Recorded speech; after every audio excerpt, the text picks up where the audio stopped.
Okay, good afternoon everyone. ठीक, हम physical pharmaceutics में यूनिट 3 जो है कंटिन्यू करेंगे और उसमें हम जो अगला इंपॉर्टेंट टॉपिक है आपका, सबसे इंपॉर्टेंट, जिसको हम बोलते हैं सर्फेक्टेंट, और साथ में आपका एक छोटा टॉपिक है दैट इज स्प्रेडिंग कोफिशिएंट। क्या है आपका? Spreading coefficient.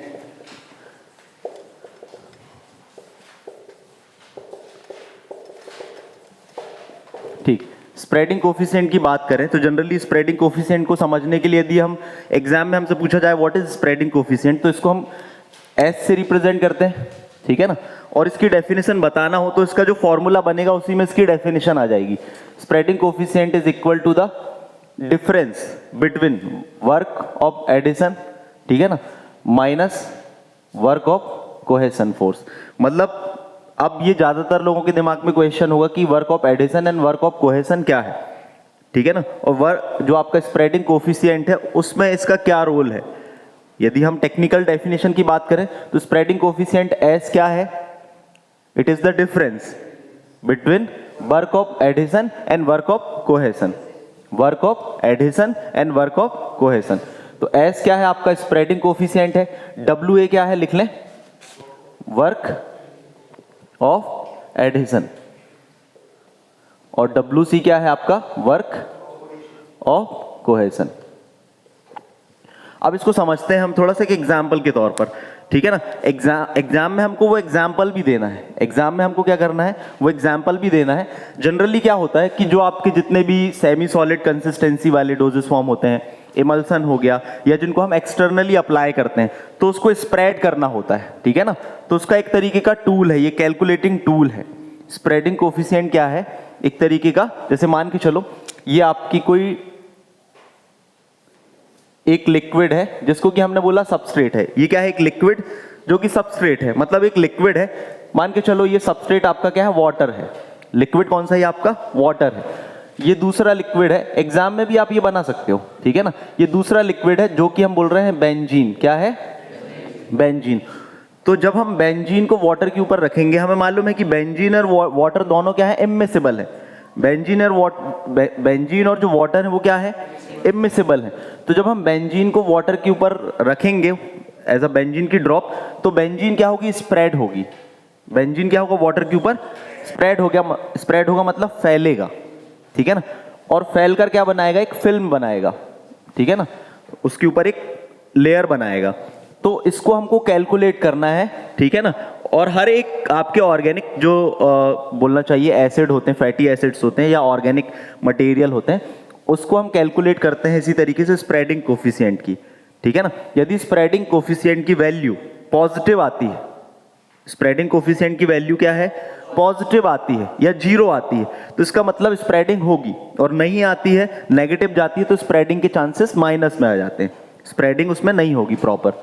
तो ये हम किस लिए स्टडी करते हैं? जनरली इमिसिबल लिक्विड या जो दो फेजेस होते हैं उनमें जनरली जो एक्सटर्नल हम फेज बनाते हैं, जो एक्सटर्नल डोजेस फॉर्म होते हैं, जैसे क्रीम हो गया, इमल्सन हो गया, उनके लिए हम स्प्रेडिंग कोफिशिएंट पढ़ते हैं, ठीक। तो इसको समझने की कोशिश करें कि जैसे मान के चलो ये बेंजीन है और ये आपका वाटर है, ठीक है ना। ये ओवरलेइंग आपका है, ओवरलेइंग लिक्विड है ये, ठीक है ना। और ये आपका क्या है? ये सबस्ट्रेट है।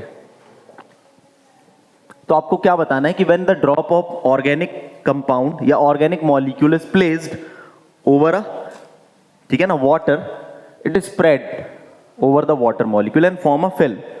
It is called the spreading. तो सबसे पहले हम क्या बताएंगे? स्प्रेडिंग क्या होता है? When the droplet of organic molecule is placed over the water, ठीक है ना। जब ऑर्गेनिक मॉलिक्यूल की ड्रॉपलेट्स को हम वाटर पर रखते हैं तो ऑर्गेनिक मॉलिक्यूल क्या होता है आपका? उसमें एक फिल्म फॉर्म करता है या उसके ऊपर स्प्रेड होता है। And this process of forming the layer over the water is called spreading, ठीक है ना। And it can be calculated,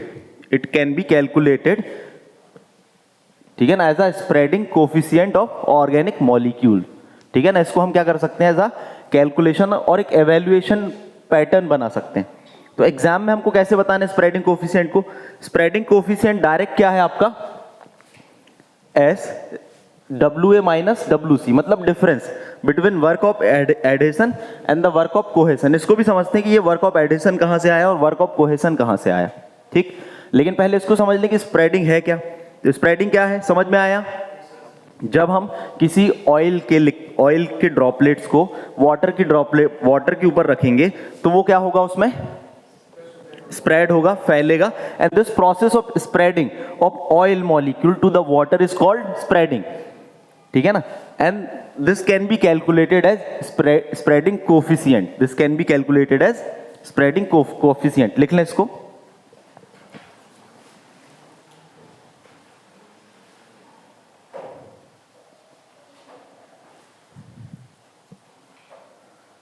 Ability of one liquid to spread over other liquid. Ability of one liquid to spread another liquid. अब next हम देखेंगे कि इसमें generally WA और WC, ये जो चीजें आपको पूरी एक्सप्लेन करना है एग्जाम में। इसी तरीके से आप ये जो है डायग्राम बनाकर एक्सप्लेन करना है कि जो बेंजीन है आपकी ऑर्गेनिक मॉलिक्यूल है और वाटर है आपका, ये सबस्ट्रेट है, ये ओवरलेइंग लिक्विड है। When the droplet of benzene is placed over water it is spread and this process is called, ठीक है ना। And this can be calculated as, and spreading coefficient is difference, it is the difference, ये है ना difference. Minus मतलब कि work of cohesion को हटा देंगे हम वर्क ऑफ एडिशन में, तो हाँ आपका स्प्रेडिंग कोफिशिएंट निकल आएगा।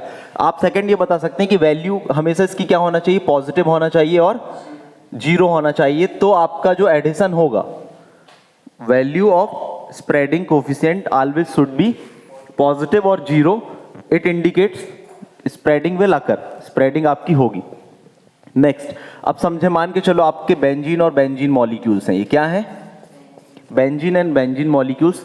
तो आपका एक ही मॉलिक्यूल्स के बीच में, लाइक मॉलिक्यूल्स के बीच में जो फोर्स होता है, लाइक मॉलिक्यूल्स के बीच में क्या होता है, जो फोर्स होता है उसको हम क्या बोलते हैं, कोहेसिव फोर्स। क्या बोलते हैं, कोहेसिव फोर्स। और मान के चलो आपका ये बेंजीन है और यहां पर आपका क्या है, वाटर मॉलिक्यूल है, ये आपके वाटर मॉलिक्यूल हैं। तो बेंजीन और वाटर मॉलिक्यूल का जो इंटरफेस है, इस इंटरफेस में दो अनलाइक मॉलिक्यूल हैं, बेंजीन और वाटर, तो इसको हम बोलते हैं एडहेसिव फोर्स। क्या बोलते हैं, एडहेसिव फोर्स। तो देखें यहां पर एडहेसिव फोर्स भी होना चाहिए, दो लिक्विड के बीच में जो फोर्स है वो एडहेसिव फोर्स है, वो एडहेसिव फोर्स होगा तभी तो आपका लिक्विड क्या होगा, स्प्रेड होगा। और लिक्विड में अपना एक कोहेसिव फोर्स भी है, लिक्विड का अपना एक कोहेसिव फोर्स भी है। तो इसको कैलकुलेट करने के लिए हमको वर्क ऑफ एडिशन और वर्क ऑफ कोहेशन को डिटरमाइन करना जरूरी होता है, जिससे कि हम स्प्रेडिंग कोफिशिएंट डिटरमाइन कर सकते हैं। आया समझ में? ठीक, अब इसको कैलकुलेशन भी आपको करना है, उसको लिख लें आप। ठीक, तो फर्स्ट वर्क ऑफ एडिशन लिख लें। हम किस चीज को एक्सप्लेन करेंगे, WA, work of adhesion. Work of adhesion is equal, लिख लेना, amount of energy needed to break the attraction between unlike molecules. amount of energy needed to break the attraction between unlike molecule। जैसे हमने surface free energy में देखा था ना, W, surface free energy कैसे determine करते हैं, वर्क डन, ठीक है ना, कितना वर्क किया जाता है उस लिक्विड को सेपरेट करने में। तो यहां पर क्या हो जाएगा, आपकी दो अनलाइक मॉलिक्यूल के बीच में जो लेयर है, तो इसको ब्रेक करने के लिए कितना वर्क किया जाए, तो उसको क्या हम बोलेंगे, वर्क ऑफ एडिशन। कि दो अनलाइक मॉलिक्यूल को अलग ब्रेक करने के लिए कितनी एनर्जी रिक्वायर्ड है, उसको हम बोलेंगे वर्क ऑफ एडिशन। अब दो मॉलिक्यूल है तो इसको हम फिर से समझते हैं। तो आपका एक मॉलिक्यूल L है, तो इसका क्या होगा, सरफेस टेंशन होगा। क्या होगा इसका, सरफेस टेंशन। तो बेंजीन के मॉलिक्यूल का सरफेस टेंशन को हम किससे रिप्रेजेंट कर देंगे, लैम्डा L से। किससे रिप्रेजेंट कर देंगे, लैम्डा L से। इसका जो सरफेस टेंशन है लैम्डा L से, और इसका जो सरफेस टेंशन होगा वो किससे होगा, लैम्डा S से रिप्रेजेंट कर दिया हमने। ठीक, सेकंड हम बात करें, जब ये लिक्विड आपस में अटैच्ड है, आपका कौन सा, वाटर और बेंजीन आपस में क्या है, अटैच्ड है। ये ऊपर क्या है आपका वाटर और नीचे क्या है आपका बेंजीन। जब ये आपस में अटैच है तो यहां पर कौन सा है, इंटरफेस है। तो इंटरफेस में क्या होगा, इंटरफेसियल टेंशन। इंटरफेस में क्या होगा, इंटरफेसियल टेंशन। इंटरफेसियल टेंशन को हम कैसे रिप्रेजेंट कर सकते हैं, इंटरफेसियल टेंशन S और L। एस और एल क्या रिप्रेजेंट कर रहा है? Interfacial tension between benzene and water, benzene and water. तो वर्क ऑफ एडिशन में क्या होगा आपका ये चीज आ जाएगा, एक तो आपका सरफेस टेंशन ऑफ लिक्विड, ठीक, प्लस आपका क्या हो जाएगा? सरफेस टेंशन ऑफ सबस्ट्रेट, ठीक है ना ये, और इसमें माइनस हो जाएगा आपका इंटरफेसियल टेंशन। तो वर्क ऑफ एडिशन क्या हो जाएगा आपका? एनर्जी रिक्वायर्ड टू ब्रेक, ठीक है ना, अनलाइक मॉलिक्यूल्स को ब्रेक करना है। तो अनलाइक मॉलिक्यूल्स में आपका क्या है? सरफेस टेंशन है, वो भी एनर्जी लगेगी ना, वो उनका जो सरफेस टेंशन है वो। इंटरफेसियल टेंशन तो आपका माइनस हो रहा है ना, मतलब इंटरफेसियल टेंशन आपका क्या हो जाएगा? तो वर्क डन को हम क्या रिप्रेजेंट करेंगे? WL प्लस WS, मतलब आपका जो बेंजीन है उसका सरफेस टेंशन क्या है ये डिटरमाइन हम कर सकते हैं, प्लस आपका जो वाटर है उसका सरफेस टेंशन क्या है ये भी हम डिटरमाइन कर सकते हैं, ठीक, और इंटरफेसियल टेंशन उसका क्या है इसको डिटरमाइन कर लेंगे, और इन वैल्यूज को पुट कर देंगे तो हमारा क्या निकल के आ जाएगा? वर्क ऑफ एडिशन निकल के आ जाएगा। तो वर्क ऑफ एडिशन में ये वैल्यूज कहां से आई ये समझाने के लिए ये आपको एक्सप्लेन किया गया। वर्क ऑफ एडिशन में जब हम बात करते हैं वर्क ऑफ कोहेशन, सेकंड आपका क्या है, क्या निकालना है हमको? वर्क ऑफ कोहेशन निकालना है। क्या चीज निकालना है? Work of cohesion. तो वर्क ऑफ कोहेशन में लिखना WC is equal energy required to separate molecules of benzene, work required, ठीक है ना, to separate the molecule of benzene. मतलब आपका ऊपर वाला लिक्विड कौन सा है? बेंजीन है। ऊपर वाला लिक्विड क्या है? वर्क ऑफ कोहेशन किस में होता है? लाइक मॉलिक्यूल में होता है। ऊपर वाला लिक्विड क्या है? मान के चलो ओनली बेंजीन है। तो हमको पहले क्या करना था? बेंजीन और वाटर की लेयर को अलग करना था, तो उसके साथ में आपका सरफेस टेंशन दोनों का भी एडिड था ना। वर्क ऑफ एडिशन में जब हम बात करते हैं वर्क ऑफ एडिशन निकालना है तो work required to detach break the layer, तो उसके साथ में हमको ब्रेक करने के साथ में आपको क्या क्या रिक्वायर्ड है? उसमें ये भी चीज इंक्लूड हो रही थी, सरफेस टेंशन ऊपर वाले लिक्विड का, नीचे वाले लिक्विड का। लेकिन जब हम बात करते हैं ओनली बेंजीन के लिक्विड की, तो उसके दो मॉलिक्यूल को अलग करना है, उसी के दो मतलब उसके ही मॉलिक्यूल है उसको अलग करना है। तो वर्क ऑफ, इसमें इंटरफेस तो है ही नहीं, इंटरफेस नहीं है ना, तो आपका लैम्डा SL तो हट ही जाएगा, और इसमें दूसरा सबस्ट्रेट वाला भी नहीं है, मतलब केवल क्या है आपका? सरफेस टेंशन ऑफ बेंजीन बस है। तो जब हम इसको सेपरेट करेंगे तो बेंजीन मॉलिक्यूल को ब्रेक करने में कितनी एनर्जी रिक्वायर्ड है, ठीक है ना, 2 मॉलिक्यूल। किसके लिए? WC क्या है? Energy required to separate molecule of benzene, ठीक। अब इसकी बात करें तो इसमें क्या हो जाएगा? इसका दो पार्ट में ये दो सरफेसेस बनी है, इसका सरफेस टेंशन क्या हो जाएगा? लैम्डा L, और दूसरे वाले ड्रॉपलेट का सरफेस मॉलिक्यूल का क्या हो जाएगा? Lambda L। तो W ये क्या हो जाएगा? WC हो जाएगा आपका 2 लैम्डा L, ये वैल्यू निकल के आ जाएगी। आया समझ में? तो WA और WC की वैल्यू पुट कर दें। Spreading coefficient is equal lambda L plus lambda S minus, ये कहां से निकल के आया था? Work of adhesion, work of adhesion से निकल के आया था, माइनस, क्या माइनस कर देंगे आप? 2 लैम्डा L। तो ये आपका क्या निकल के आ जाएगा? Spreading coefficient. आप इतना पूरा कैलकुलेशन नहीं भी बताएंगे तो एग्जाम में चले गए, यदि बहुत छोटा पूछा जाता है तो आप ये भी बता सकते हैं स्प्रेडिंग कोफिशिएंट क्या होता है, ठीक है ना।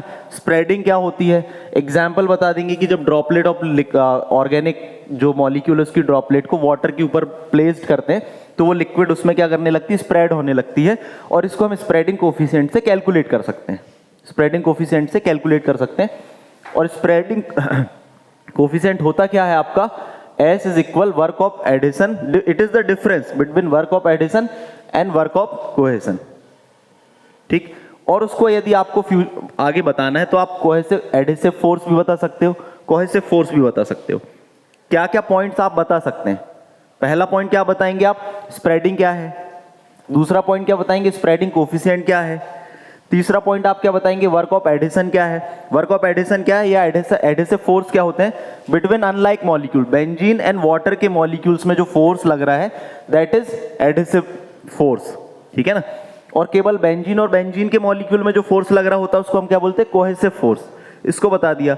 अब WC क्या है, work required to separate molecule of benzene, और WA क्या है, work required to separate molecule of benzene and water.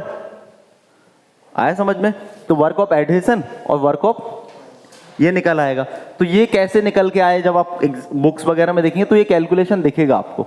तो ये कहां से निकल के आया, इसमें ये सरफेस टेंशन इसका भी अप्लाई हो जाएगा, ये भी हो जाएगा, और दोनों के बीच का इंटरफेसियल टेंशन भी इसमें इंक्लूड हो जाएगा। और इसमें केवल क्या है, आपका surface tension of benzene applicable होगा। इस तरीके से कैलकुलेशन निकल के आएगी। इसके बाद में इसके एप्लीकेशंस लिख लें। Spreading coefficient is calculated for doses, semi-solid dosage form that is applied for external use. Important for the preparation of, किसके लिए important है, जो हम सेमी सॉलिड डोजेस फॉर्म बनाते हैं उसके लिए इंपॉर्टेंट है।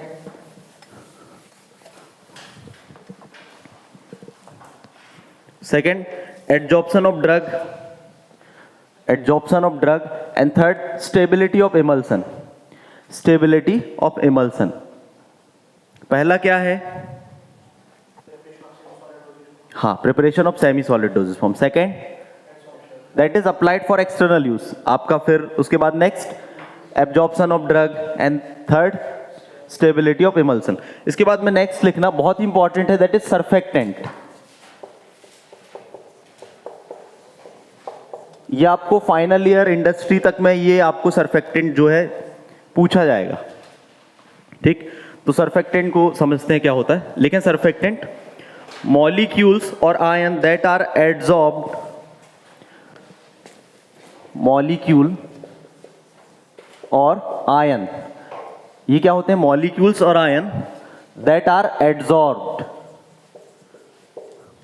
एट सरफेस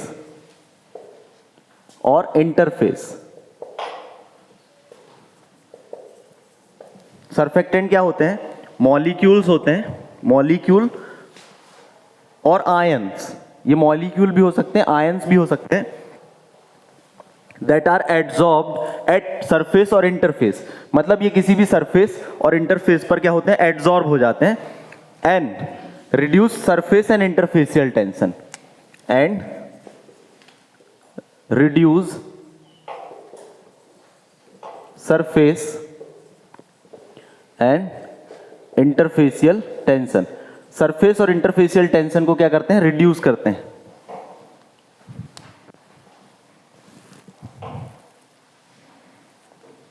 सर्फेक्टेंट क्या होते हैं, सर्फेक्टेंट की यदि जनरली बात करें तो ये एक तरीके के मॉलिक्यूल्स हैं। क्या है, मॉलिक्यूल्स हैं या तो आयन है, जो कि क्या करते हैं, एड्सॉर्ब हो जाते हैं किसी भी सरफेस और इंटरफेस पर, और क्या करते हैं, रिड्यूस कर देते हैं सरफेस और इंटरफेसियल टेंशन को, ठीक। और साइमल्टेनियसली क्या करेंगे, they will reduce the surface free energy, also reduces surface free energy, और सरफेस फ्री एनर्जी को भी रिड्यूस करते हैं। दूसरा पॉइंट जो आप सर्फेक्टेंट के बारे में बता सकते हैं, यदि सर्फेक्टेंट मॉलिक्यूल की बात करें तो सर्फेक्टेंट हैव टू पार्ट्स या टू ग्रुप्स, ठीक है ना। सर्फेक्टेंट मॉलिक्यूल्स के क्या होते हैं,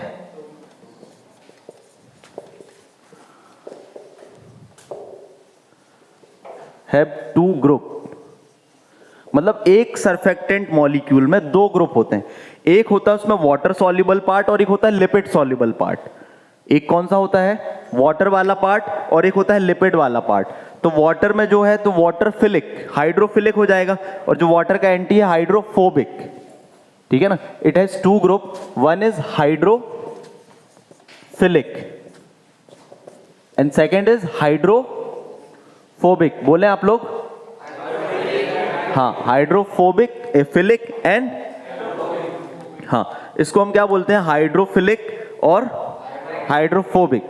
जनरली क्या होता है, ये हाइड्रोफिलिक हेड होता है, क्या होता है, हेड, और हाइड्रोफोबिक क्या होता है, टेल, इस तरीके का स्ट्रक्चर, ठीक है ना।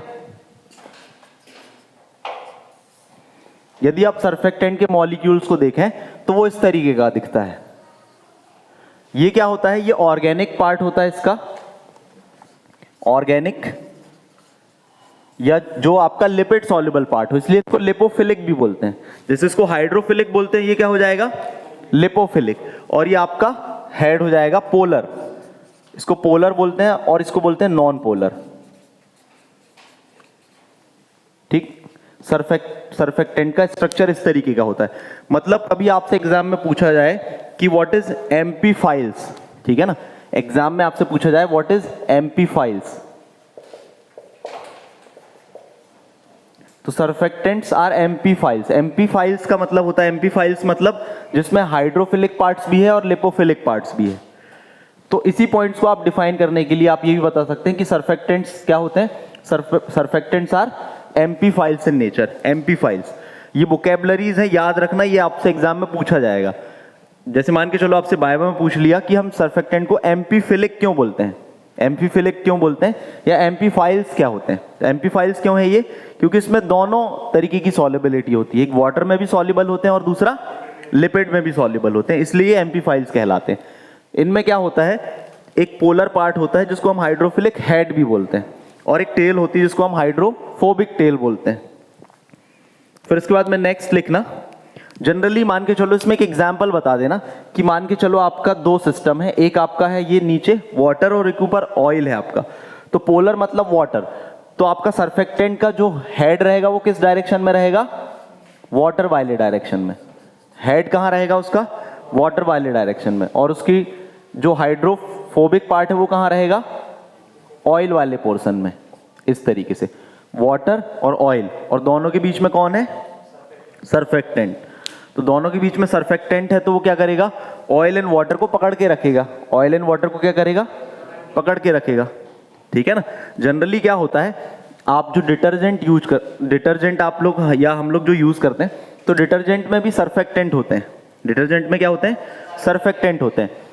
जनरली यदि हम देखें तो आप नॉर्मल सिंपल पानी से यदि कपड़ों को धोलोगे तो उसका जो ऑयल या डस्ट पार्टिकल है उतने साफ नहीं होंगे, लेकिन जब हम निरमा वगैरह डिटर्जेंट से धुलते हैं तो क्या होता है, साफ हो जाता है।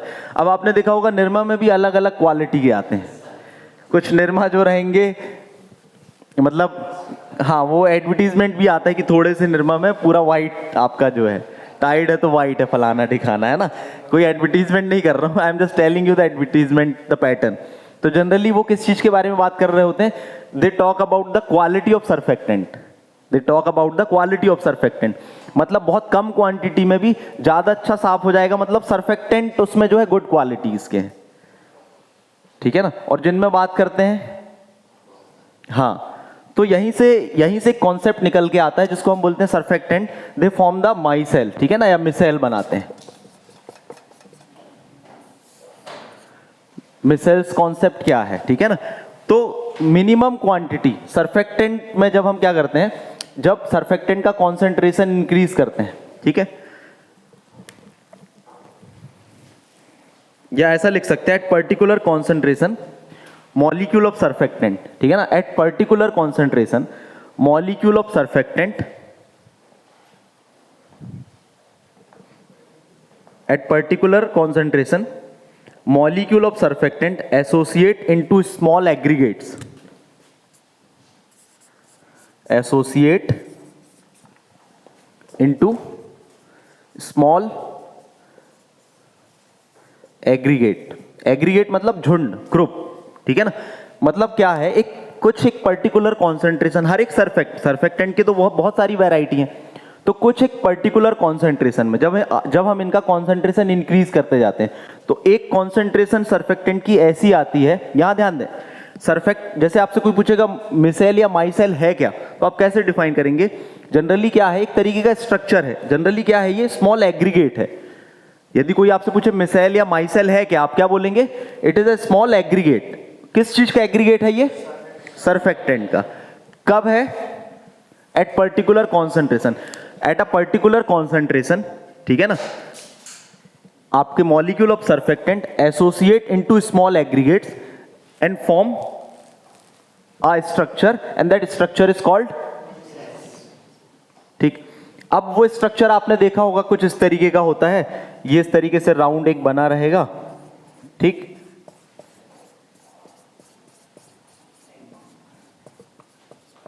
इस तरीके का स्ट्रक्चर होता है, 12th में 11th में पढ़ा होगा आपने। ये सरफेक्टेंट का क्या है? सरफेक्टेंट का ये हाइड्रोफिलिक वाला पार्ट है और अंदर क्या है? Hydrophobic parts. मतलब जैसे मान के चलो ये ऑयल ड्रॉपलेट है और बाहर क्या है? वाटर है। ये क्या है? ऑयल ड्रॉपलेट है और चारों तरफ क्या है? वाटर है। तो जो उसका फेस रहेगा, सरफेक्टेंट का जो हेड रहेगा, वो किस साइड रहेगा? वाटर की ओर रहेगा। और जो उसका जो हाइड्रोफोबिक वाला पार्ट है वो किस तरफ रहेगा? ऑयल तरफ रहेगा। इस तरीके से ये स्ट्रक्चर बना लिया। तो इस स्ट्रक्चर का यूटिलाइजेशन क्या है? इस स्ट्रक्चर का यूटिलाइजेशन क्या है? यदि कोई सरफेक्टेंट मिसेल फॉर्म या माइसेल बना रहा है तो भैया इसमें एज अ फार्मासिस्ट और एज अ फार्मासिस्ट या इंडस्ट्री में इसका बेनिफिट क्या है? बेस्ट सॉल्युबलाइजिंग एजेंट कहलाता है। जो जितनी कम क्वांटिटी में माइसेल फॉर्म कर लेगा वो बेस्ट सॉल्युबलाइजिंग एजेंट कहलाएगा, ठीक है ना। तो समझ में आया? मतलब ये बेस्ट सॉल्युबलाइजिंग, जैसे डस्ट पार्टिकल ऑयली है तो हम क्या बोल रहे हैं? कम से कम हाँ, यहां पर मिसाइल आ गया। यहां पर एक और वर्ड आ जाता है CMC, that is critical micelle concentration. Critical micelle concentration ये पूछा जाता है कॉम्पिटिटिव एग्जाम में, what is critical micelle concentration. तो इसको आप कैसे डिफाइन करेंगे? मिनिमम क्वांटिटी ऑफ सर्फेक्टेंट, ठीक है ना, दैट फॉर्म द माइसेल, उसको हम क्या बोलेंगे? Critical micelle concentration. मतलब अब हर एक सर्फेक्टेंट क्या होगा? अलग अलग क्वांटिटी में मिसेल स्ट्रक्चर फॉर्म करेगा या माइसेल स्ट्रक्चर फॉर्म करेगा। तो वो मिनिमम क्वांटिटी ऑफ सर्फेक्टेंट, ठीक है ना, in which it form micellar structure is called the critical micelle concentration. अब समझ में आया? जो डिटर्जेंट बहुत कम क्वांटिटी में मिसेल स्ट्रक्चर फॉर्म बनाएगा, माइसेल स्ट्रक्चर फॉर्म बनाएगा, वो जल्दी डस्ट पार्टिकल को और कपड़ों से जो इम्प्योरिटी है और जो डर्ट वगैरह है उसको जल्दी हटाएगा। अब समझ में आया कि कॉन्सेप्ट क्या है डिटर्जेंट्स का मार्केट में बिकने का? कि उनका जो डिटर्जेंट है वो कम से कम क्वांटिटी में क्या स्ट्रक्चर बना लेता है, इसीलिए कम क्वांटिटी में ज्यादा वो आउटपुट देता है। तो ये एक फार्मास्यूटिकल एप्लीकेशंस है, ठीक है ना। तो एक सर्फेक्टेंट में हमको क्या क्या बताना है कि सर्फेक्टेंट है क्या, फिर सर्फेक्टेंट में एम्पीफाइल क्या होता है, फिर सर्फेक्टेंट में आपका जब मान के चलो वाटर एंड ऑयल में है तो वाटर साइड उसका हेड होगा और जो ऑयल है ऑयल साइड में क्या होगा? हाइड्रोफोबिक वाला पार्ट होगा, ये आप बता देंगे। फिर उसके बाद में माइसेल क्या होता है और क्रिटिकल माइसेल कॉन्सेंट्रेशन क्या होता है ये बता देंगे हम, ठीक। अब उसके बाद में टाइप्स ऑफ सर्फेक्टेंट, नेक्स्ट हमको क्या बताना है, ठीक। अच्छा, एम्पीफाइल्स क्यों बोलते हैं सर्फेक्टेंट को? Because they contain both the parts, उनमें हाइड्रोफिलिक और लिपोफिलिक, मतलब वाटर वाले पार्ट्स और लिपिड वाले पार्ट दोनों होते हैं। अब नेक्स्ट है आपका types of surfactant. Types of surfactant तो यदि देखें तो बहुत ब्रॉड क्लासिफिकेशन है, लेकिन बहुत शॉर्ट में आप लोगों को एग्जाम के पॉइंट ऑफ व्यू से और बायवा के पॉइंट ऑफ व्यू से याद रखने के लिए लिख ले आप, है ना। 4 कैटेगरी बनाएंगे आप। फर्स्ट लिखना एनायनिक सर्फेक्टेंट, कौन सा? सेकंड लिखना कैटायनिक सर्फेक्टेंट। थर्ड है आपका नॉन आयनिक और फोर्थ है आपका एम्फोलाइटिक।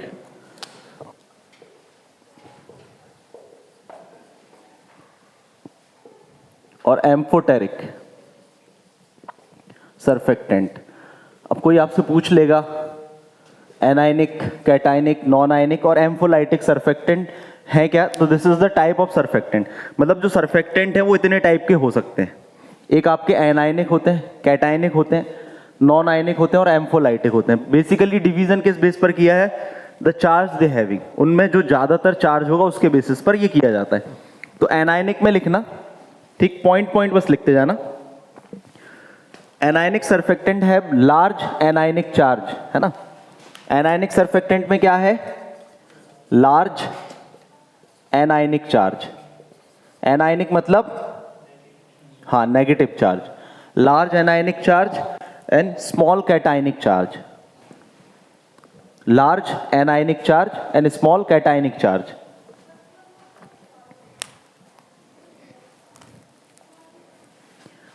जनरली जो एनायनिक सर्फेक्टेंट होते हैं, अब कुछ चीजें आपको याद रखना पड़ेगा, ध्यान में रखना पड़ेगा। जो एनायनिक सर्फेक्टेंट होते हैं इनके यदि हम टेस्ट की बात करें तो अनप्लीजेंट होता है, ठीक है ना। तो इनका जो टेस्ट होता है वो क्या होता है, अनप्लीजेंट होता है।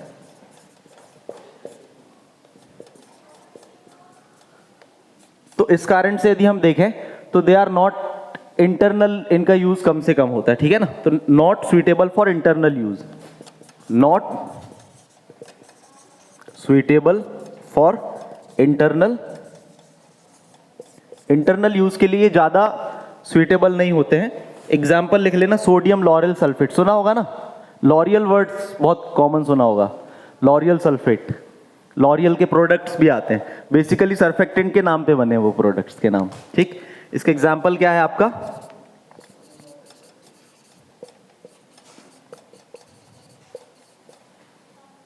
और sodium cetyl sulphate, sodium lauryl sulphate और सेटाइल सल्फेट, ठीक है ना। तो ये एग्जाम्पल किस चीज का है आपका, एनायनिक सर्फेक्टेंट। याद रखना, बहुत इंपॉर्टेंट है सर्फेक्टेंट को याद रखना या इनके बारे में जानकारी होना। तो जनरली आपने देखा होगा लॉरियल प्रोडक्ट कैसे होते हैं, लॉरियल वाले आपके एक्सटर्नल यूज जो होते हैं, कॉस्मेटिक जो प्रोडक्ट्स होते हैं, जो एक्सटर्नल एप्लीकेशंस के होते हैं, उसमें इस तरीके के सर्फेक्टेंट का यूटिलाइजेशन होता है, सोडियम लॉरियल सल्फेट। या आपसे एग्जाम में पूछ लिया जाए SLS का फुल फॉर्म क्या है, सोडियम लॉरियल सल्फेट, SLS का फुल फॉर्म पूछा जाता है। और ये पूछा जाता है सोडियम लॉरियल सल्फेट जो है इट इज यूज्ड इंटरनल, जो प्रिपरेशन में इसको यूज किया जाता है कि नहीं किया जाता है। तो ज्यादातर ये not suitable for internal use because of the unpleasant taste, और दूसरा ये एक्सटर्नल उसमें यूज किया जाता है। और it is the type of anionic surfactant, it is the type of anionic surfactant. फिर नेक्स्ट हम बात करते हैं कैटायनिक सर्फेक्टेंट की, समझ में आ रहा है। दूसरा हम बात करते हैं कि दूसरा टाइप होता है कैटायनिक का। जैसे इसमें लार्ज एनायनिक ग्रुप था तो इसमें क्या हो जाएगा, large cationic group present in cationic surfactant, large cationic group. अब ज्यादातर जो कैटायनिक सर्फेक्टेंट होते हैं ये as a microbial, antimicrobial agent और प्रिजर्वेटिव यूज किए जाते हैं, ठीक है ना। इनमें क्या होता है, large cationic group and mostly they are used as antimicrobial agent, antimicrobial। आपसे कोई पूछेगा कौन से टाइप के सर्फेक्टेंट जो है एंटीमाइक्रोबियल यूज्ड होते हैं, इसका जो एक एग्जांपल है वो ही अपने आप में कई बार कई कॉम्पिटिटिव एग्जाम में पूछा जाता है। दूसरा आपका प्रिजर्वेटिव, ठीक। तो क्वेश्चन ये आता है कि इसका एग्जाम्पल आता है benzalkonium chloride used as, commonly used as, ठीक है ना। तो वहां पर सर्फेक्टेंट भी लिखा रहता है, सर्फेक्टेंट, फिर आपका प्रिजर्वेटिव, फिर एक दो और भी लिखा रहेगा। तो commonly used as preservative but it is commonly used as benzalkonium chloride. Example लिख लें, बहुत फेमस एग्जाम्पल है। जनरली क्वार्टरनरी अमोनियम कंपाउंड होते हैं,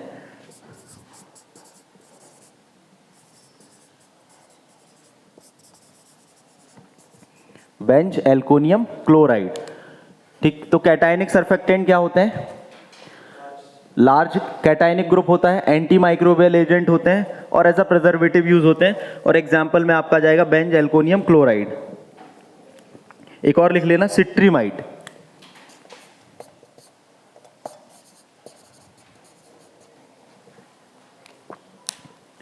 फिर नेक्स्ट लिखना नॉन आयोनिक सर्फेक्टेंट। जनरली यदि फार्मास्यूटिकल पॉइंट ऑफ व्यू से सबसे ज्यादा इंपॉर्टेंट कोई सर्फेक्टेंट है तो वो आपका नॉन आयोनिक सर्फेक्टेंट है। फार्मास्यूटिकली है तो सभी फार्मास्यूटिकल पॉइंट ऑफ व्यू से इंपॉर्टेंट, लेकिन इन सभी में यदि सबसे ज्यादा फार्मास्यूटिकली इंपॉर्टेंट के फार्मेसी के दृष्टिकोण से देखा जाए तो नॉन आयोनिक सर्फेक्टेंट। तो नॉन आयोनिक सर्फेक्टेंट क्या हो जाएंगे, ये नॉन डिसोसिएबल आपके सर्फेक्टेंट हो जाएंगे, ये जो डिसोसिएट नहीं होते हैं, मतलब प्लस और माइनस में, non dissociable surfactant. And these are pharmaceutically important, pharmaceutically important.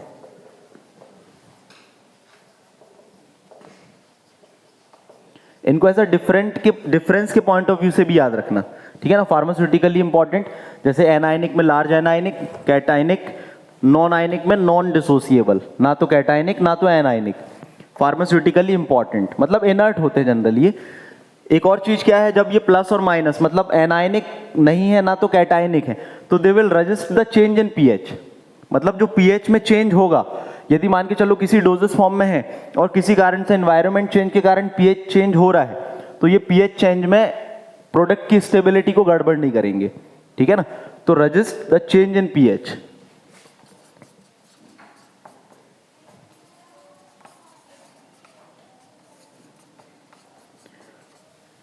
ठीक, यदि कोई पीएच में चेंज आया किसी प्रिपरेशंस में, तो ये इनमें उतना फर्क नहीं पड़ता है जो आपके नॉन आयनिक होते हैं। एग्जांपल्स लिख लें इसमें, glycerol and glycerol ester, glycol ester, glycerol and glycol esters. Generally emulsions जो बनते हैं उनमें हम नॉन आयनिक सर्फेक्टेंट यूज करते हैं। एग्जांपल्स इनके लिख लें, ट्विन एंड स्पान, बहुत कॉमन है, ट्विन एंड स्पान। और आपको बता दूं, ट्विन और स्पान के फुल फॉर्म भी आते हैं एग्जाम में, ट्विन और स्पान के फुल फॉर्म भी आते हैं, ठीक है ना। पॉलीसॉर्बेट मोनोओलिएट करके फुल फॉर्म है, इसका फुल फॉर्म आप लोगों को देखना है। ट्विन और स्पान का फुल फॉर्म क्या है, अलग अलग आते हैं ये, इनकी अलग अलग वैरायटी होती है, ट्विन 80, ट्विन 60, ट्विन 20, स्पान 60।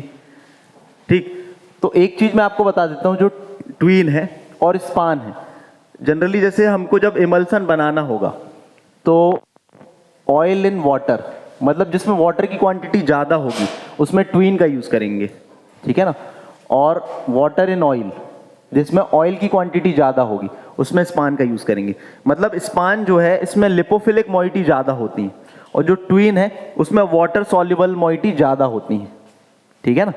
मतलब यदि देखें तो ट्विन की इनमें सर्फेक्टेंट की क्वांटिटी और कौन से टाइप का सर्फेक्टेंट होगा इसको हम कैलकुलेट करते हैं। एक वैल्यू होती है जिसको हम बोलते हैं HLB, HLB वैल्यू, क्या बोलते हैं, HLB वैल्यू। तो जो HLB वैल्यू ट्विन की होती है वो ज़्यादा होती है और स्पान की कम होती है। तो ट्विन जो है आपका वाटर जिसमें ज़्यादा होगा उसके लिए यूटिलाइज करते हैं, और स्पान किस में होगा। हाँ, ये मैं क्यों बता रहा हूँ आपको, यदि आप कॉम्पिटिटिव एग्जाम देते हैं फ्यूचर में तो वहां पर आपको ये कॉन्सेप्ट काम आएगा। ठीक, फिर नेक्स्ट लिखना आप एम्फोलाइटिक और एम्फोटेरिक।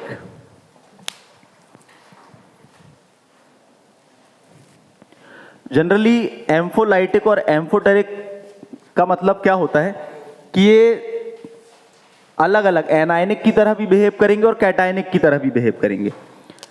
यदि एल्कलाइन है आपका, ठीक है ना, एल्कलाइन आपका सॉल्यूशन है तो वहां पर ये एनायनिक की तरह बिहेव करेंगे, ठीक है ना। याद रखना ए और ए, एनायनिक एल्कलाइन में। और यदि आपका क्या है, एसिड है, तो एसिड में ये क्या करेंगे, कैटायनिक, एल्कलाइन में एनायनिक, और जब आपका एसिड मीडियम होगा तो कैटायनिक। मतलब ये क्या है, पीएच डिपेंडेंट है। ये क्या थे आपके, रजिस्ट द पीएच चेंज, ठीक है ना, resist the change in pH. मतलब जो पीएच में चेंज होगा उस समय ये रजिस्ट कर जाएंगे, उसको टॉलरेट कर जाएंगे। लेकिन यदि पीएच चेंज होगा तो ये डिपेंडेंट होते हैं ऑन पीएच। ठीक, इसमें एग्जांपल लिख लेना, लेसिथिन, लेसिथिन,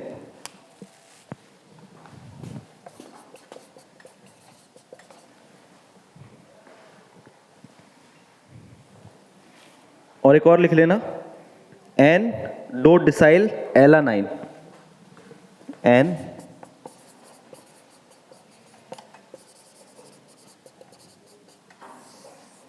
ठीक। सबसे ज्यादा जो है आपका फार्मास्यूटिकली इंपॉर्टेंट कौन सा है, नॉन आयनिक। अब मान के चलो आपसे कोई सर्फेक्टेंट के बारे में पूछता है, आप क्या क्या बता सकते हैं आप, सर्फेक्टेंट क्या है, एम्फीफिलिक नेचर क्या होता है इनका, माइसेल क्या है, क्रिटिकल माइसेल कॉन्सेंट्रेशन क्या है, ठीक है ना, सर्फेक्टेंट के टाइप क्या है। और एक और पॉइंट बता देना कि इनको कैलकुलेशन कैसे करते हैं, कि टाइप और कितना क्वांटिटी में यूज होगा, उसके लिए हम HLB वैल्यू यूज करते हैं। ये आपको अलग से है HLB वैल्यू, सिलेबस में अलग से HLB वैल्यू का क्वेश्चन। फिर इनके एप्लीकेशंस क्या हैं, तो जनरली एप्लीकेशंस देखें तो यहीं पर लिखा है, अलग अलग आप एक एग्जांपल दे सकते हो। Cationic surfactant mostly utilised in the antimicrobial agent और as a preservative, example benzalkonium chloride. ठीक, फिर आपका जनरली हम बात करें एनायनिक सर्फेक्टेंट, आपका sodium lauryl sulphate cosmetic industry में यूटिलाइज होते हैं, इमल्सन की स्टेबिलिटी में यूज होते हैं ये, ठीक है ना। सरफेस और इंटरफेसियल टेंशन को रिड्यूस करने में यूज होते हैं। ठीक, किन्हीं दो प्रोडक्ट मिक्स नहीं हो रहे हैं उनको मिक्सिंग करने में यूज होते हैं, या दो लिक्विड इमिसेबल हैं उनको मिक्सिंग करने में यूज होते हैं। इस तरीके से इनका एप्लीकेशन आप बता सकते हैं। आया समझ में? So thank you very much.